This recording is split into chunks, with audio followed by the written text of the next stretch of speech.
దండాలు తల్లి బాంచన్. గీడ మా కష్టాలు చెప్పుకోవాలన్నా, మా గోసలు చెప్పాలన్నా మాకు తానంత ధైర్యం లేదు తల్లి. ఇప్పుడు గీడికి వచ్చినాక కూడా భయంతోనే వచ్చినాం. కానీ ఈడికి వచ్చినాక మాకు దక్కిన ఇలువ చూసి కడుపు గాలి, మిమ్ములను చూసి నమ్మకం కలిగి చెప్తా ఉండానమ్మా. ఏమని చెప్పుదాం తల్లి, ఏడికని పోదుము, ఎవరినని నమ్ముదుము? మాకున్న అతిపెద్ద సమస్య ఏందో తెలుసు నా తల్లి. ఈడ ఉన్నోళ్ళందరికీ దొరికే ఇలువ కూడా మాకు దొరకదు. అడవి మనుషులం కదా, మోటుగానే ఉంటాం. కానీ మేము కూడా మనుషులమే కదమ్మా. ఇక సరే, ఇక మాకు ఇలువ రావాలన్నా, మా బతుకులు మారాలన్నా చదువు ఒక్కటే దిక్కని నమ్మినాం.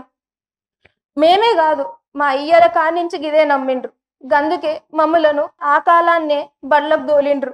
కానో నాడు మేము పోరగాళ్ళం అంతా బడికెళ్ళి ఇంటికి పోదామని అడవి బాట పట్టినాం. సరైన దారులు రోడ్లు లేవు.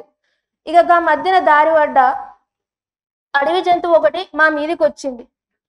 ఇక మేమంతా పోరగాళ్ళం అయితే భయంతో అమ్మో అయ్యో అనుకుంటూ పరిగెత్తినాం. అరిచేతుల్లో ప్రాణాలు పెట్టుకొని ఇక ఎట్నో ఆ అడవి తల్లి దీవనార్థుల వల్ల బతికి బయటపడ్డాం. ఇక ఇది తెలుసుకున్న మా అమ్మ అయ్య, చదువు కంటే పానం ముఖ్యం బిడ్డ, ఇక వద్దు, బడికి పోయేది వద్దు అని చెప్పి మమ్మల్ని బడి మానిపించిండ్రు తల్లి. ఇక మా ఆశలన్నీ నేలపాలేని.